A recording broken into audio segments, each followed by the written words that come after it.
Hey guys, so this is how to change the air filter on a 6th generation Polo.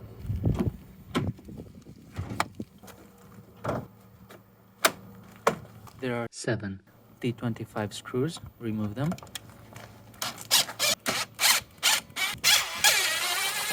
One is hidden here. You can remove this hose or try to bend it. Then remove the lid.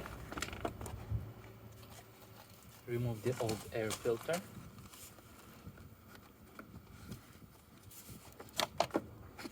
Vacuum and clean the area here.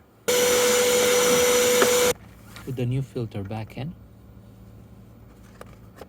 Make sure it's well seated all the way around.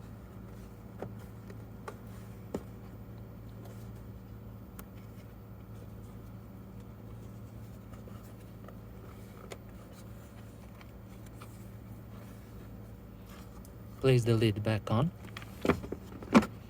and screw it back. Do the final tightening by hand. And that's it. Okay, hope it helps. Bye.